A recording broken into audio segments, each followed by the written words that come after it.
The autumn morning at Windsor Castle carried an unusual tension that seemed to settle into every corner of the ancient stone walls. Queen Camilla had been preparing for weeks for this particular ceremony, one that would mark her first major public appearance as the newly crowned queen consort. The event was designed to showcase the continuity of the monarchy and her rightful place within its traditions. As she stood before the ornate mirror in her private chambers, adjusting the emerald tiara that had belonged to Queen Mary, Camilla felt the weight of more than just precious stones upon her head. The past months had been challenging, with whispers and doubts following her every public appearance. Today, she was determined to command the respect she felt was owed to her position.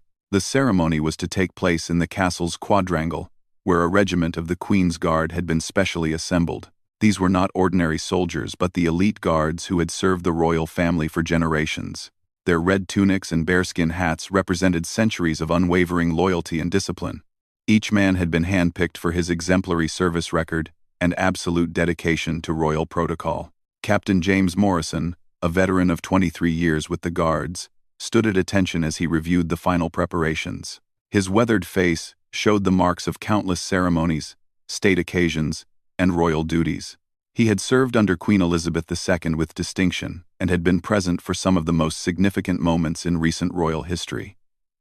Today felt different, though he couldn't quite place why. The protocol for the ceremony was clear and had been rehearsed multiple times. When Queen Camilla approached, the guards were to present arms in a traditional salute, acknowledging her position as queen consort. It was a gesture that had been performed countless times for other members of the royal family, a symbol of military respect for the crown.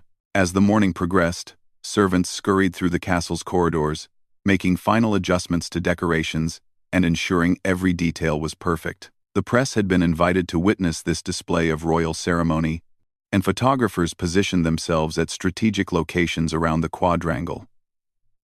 The significance of the moment was not lost on anyone present. Camilla's lady-in-waiting, Sarah Henderson, had served the royal family for over 15 years and understood the delicate nature of royal protocol better than most. As she helped the queen with her final preparations, she noticed an unusual stiffness in Camilla's posture. The queen seemed more demanding than usual, insisting on multiple adjustments to her outfit and repeatedly asking about the positioning of the guards. The assembled dignitaries included members of parliament, foreign ambassadors, and senior military officials. They had gathered to witness what should have been a routine display of royal ceremony. The atmosphere was formal yet celebratory, with everyone expecting a smooth and dignified proceeding. At precisely 11 o'clock, the ceremonial music began. The sound of drums and brass instruments echoed across the courtyard as Queen Camilla emerged from the castle's main entrance. She walked with measured steps, her chin held high, projecting an image of royal authority. The autumn sun caught the jewels in her tiara, creating brilliant flashes of light that seemed to announce her presence to all assembled. The Queen's Guard stood in perfect formation, their polished boots gleaming and their uniforms immaculate. Each soldier maintained the rigid posture that had been drilled into them through years of training.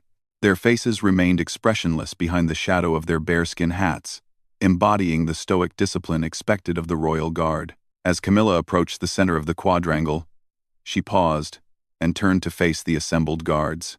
This was the moment she had been anticipating, the formal recognition of her authority. She raised her hand slightly, a gesture that had been discussed during the planning sessions, as her signal for the ceremonial salute. The seconds that followed seemed to stretch endlessly. Captain Morrison stood motionless, his eyes fixed straight ahead.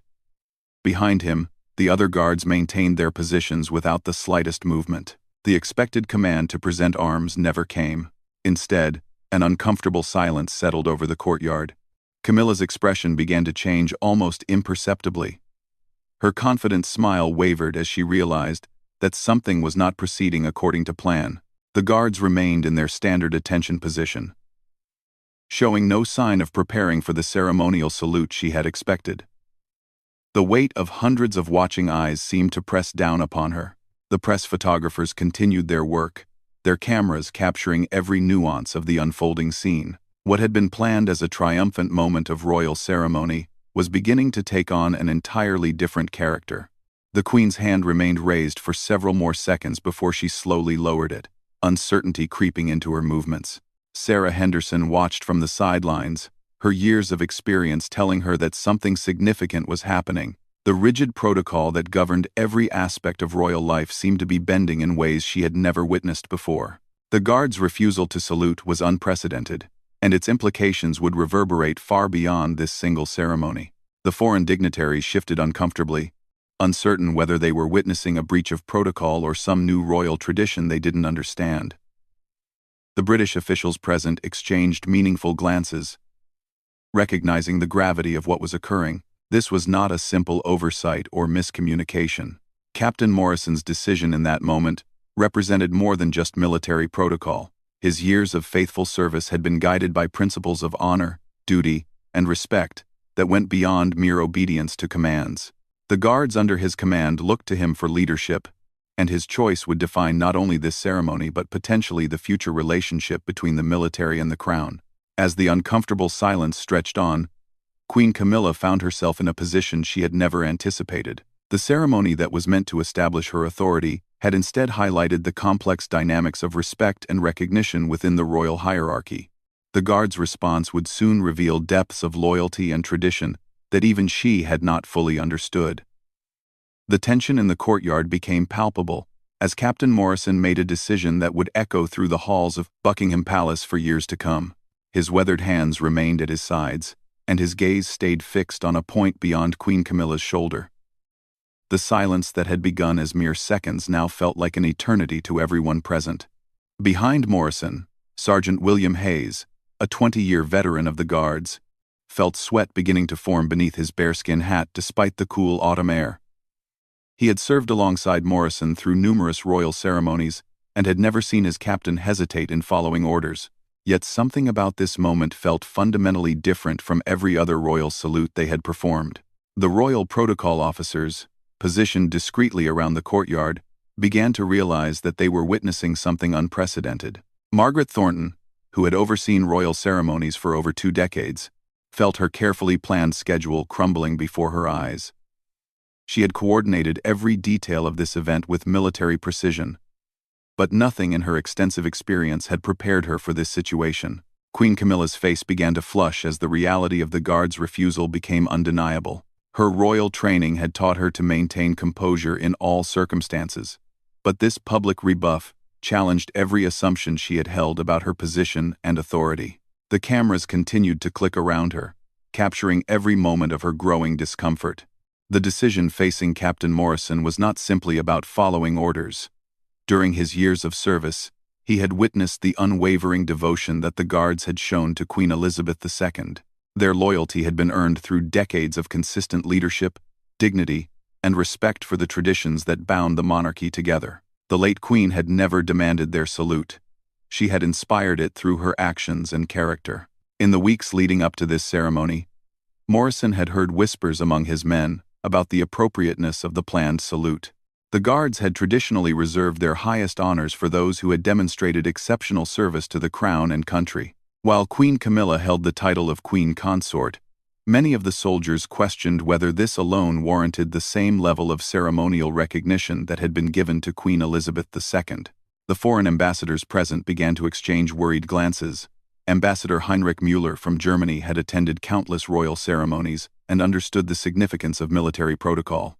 He recognized that what he was witnessing could potentially create diplomatic complications and affect international perceptions of the British monarchy's stability. As the standoff continued, Queen Camilla made a decision that would prove to be her greatest mistake of the day. Rather than gracefully acknowledging the situation and moving forward with the ceremony, she chose to assert her authority more forcefully. Her voice carried across the silent courtyard as she addressed Captain Morrison directly. Her words were measured but unmistakably commanding, as she reminded him of her position and demanded the respect she felt was owed to her rank. The formality of her language could not disguise the underlying frustration and embarrassment she was experiencing. This public confrontation transformed what might have been a private protocol disagreement into a very public test of wills. Captain Morrison's response was delivered with the same measured tone he had used in briefing rooms and on parade grounds throughout his career. His words were respectful but firm, explaining that the Queen's Guard saluted based on earned respect and long-established tradition rather than mere titles or demands. The principles that governed their actions had been forged over centuries of faithful service. The crowd of onlookers seemed to hold its collective breath as they realized they were witnessing a historical moment. Lady Patricia Wimborne, a longtime friend of the royal family, found herself torn between her loyalty to the institution and her recognition that the guards were acting according to their own code of honor. The complexity of the situation was not lost on anyone present. Sarah Henderson, still watching from the sidelines, began to understand the deeper implications of what was unfolding. The ceremony had been designed to establish Queen Camilla's authority, but it was instead revealing the limits of that authority when it conflicted with deeply held principles and traditions. The guards' refusal represented more than simple insubordination. It was a statement about the nature of respect and leadership. The press corps present recognized that they were documenting a moment that would be analyzed and debated for years to come. Royal correspondent James Whitmore had covered the monarchy for over 15 years, and he understood that this confrontation would fundamentally alter public perception of Queen Camilla's position within the royal hierarchy. As the confrontation escalated, other members of the royal household began to intervene. Private Secretary Sir Marcus Fielding approached the scene with the diplomatic skills that had served him well throughout his career. His challenge was to find a way to resolve the situation without further embarrassing the Queen while also respecting the guards' position. The assembled dignitaries watched with fascination and horror as the carefully choreographed ceremony descended into unprecedented chaos.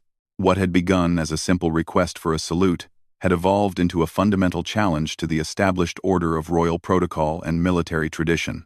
Captain Morrison's men remained steadfast behind him, their discipline preventing any break in ranks despite the extraordinary circumstances. Private Thomas Bennett, one of the youngest guards present, felt the weight of history in this moment while also recognizing his duty to follow his captain's lead regardless of the consequences.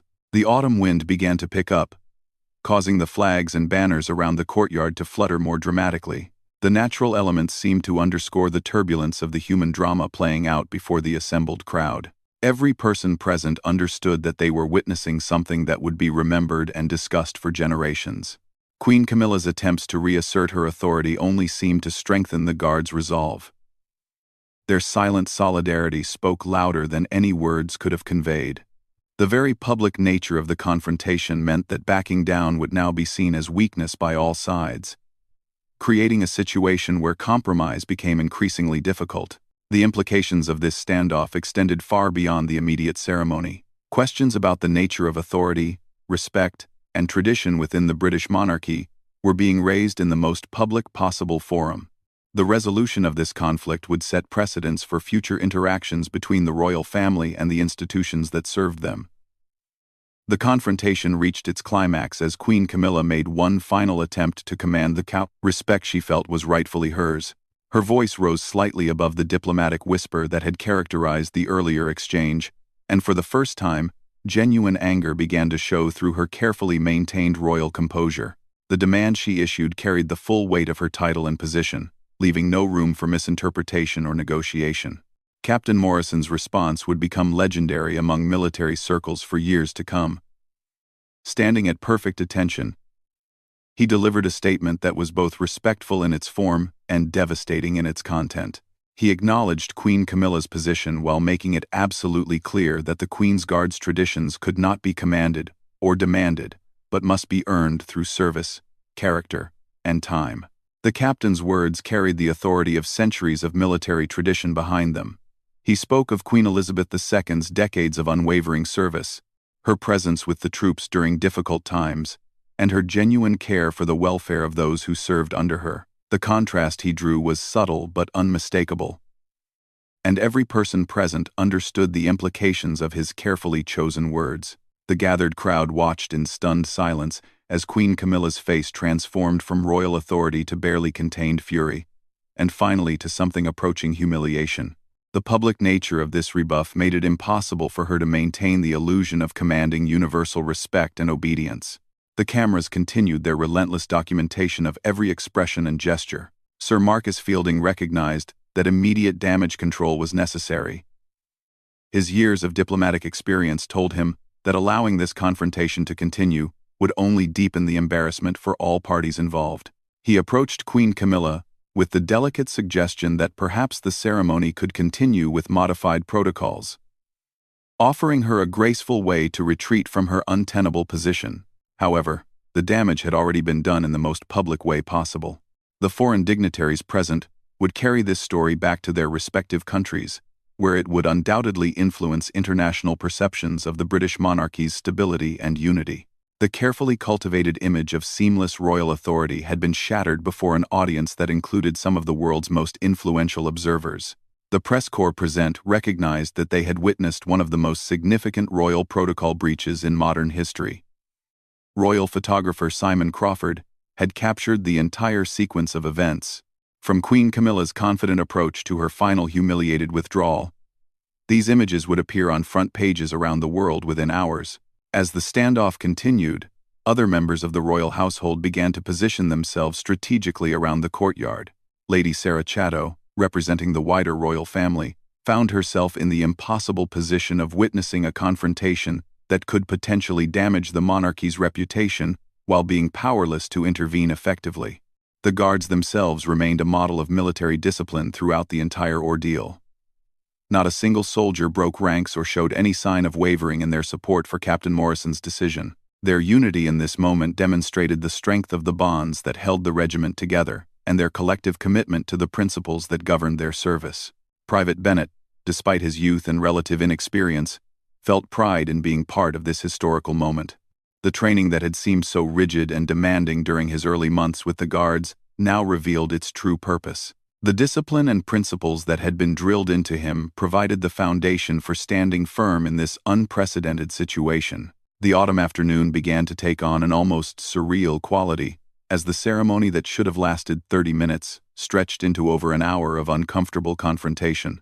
The carefully planned schedule that Margaret Thornton had crafted lay in ruins, but the lessons being taught about respect, tradition, and authority would prove far more valuable than any ceremonial display. Queen Camilla's final attempt to salvage her dignity involved a strategic withdrawal disguised as a modification to the ceremony's format. She announced that in consideration of the Guards' long service, she would graciously allow them to maintain their traditional protocols. However, everyone present understood that this face-saving gesture could not undo the very public demonstration of her inability to command their respect. The moment of her turning away from the unresponsive Guards became iconic in its own right. The Queen, who had demanded a salute, walked away empty-handed, her authority questioned and her position weakened in the most visible possible way. The clicking of cameras captured every step of her retreat, ensuring that this moment would be preserved for historical analysis. Captain Morrison maintained his position long after Queen Camilla had departed, ensuring that his men understood the significance of their collective decision. The principles they had upheld that day would define their regiment's relationship with the royal family for years to come. Their refusal to bend under pressure had demonstrated that some things remained beyond the reach of royal prerogative. The aftermath of the ceremony saw frantic discussions among royal advisors about damage control and public relations strategies. However, the story had already taken on a life of its own, with news outlets around the world picking up the dramatic footage and photographs that documented every moment of the confrontation. International reaction was swift and varied. Some commentators praised the Guards for maintaining their traditions and principles in the face of pressure, while others criticized the public nature of the conflict and its potential damage to the monarchy's image. The debate about respect versus authority that had played out in Windsor's courtyard would continue in editorial pages and academic discussions for months to come. The long-term consequences of this confrontation would extend far beyond the immediate embarrassment suffered by Queen Camilla. The precedent set by the Guards' refusal would influence future royal protocols and ceremonies. The question of whether respect could be demanded or must be earned had been answered definitively in front of the world's media. Years later, historians would mark this ceremony as a turning point in the modern monarchy's relationship with the institutions that served it. The image of Queen Camilla walking away from the unresponsive Guards would become symbolic of the challenges facing the royal family in maintaining relevance and respect in an evolving world. The Guards themselves returned to their regular duties with their reputation enhanced rather than diminished. Their principled stand had earned them respect from military colleagues around the world, and had demonstrated that some traditions remained stronger than any individual's authority. Captain Morrison's leadership during this crisis would be remembered as one of the finest moments in the regiment's long and distinguished history. The ceremony that was meant to establish Queen Camilla's authority had instead revealed its limitations. The salute she had demanded so forcefully had been withheld so completely that her position within the royal hierarchy would never quite recover from this very public humiliation. The guards had taught an unforgettable lesson about the difference between commanding respect and earning it.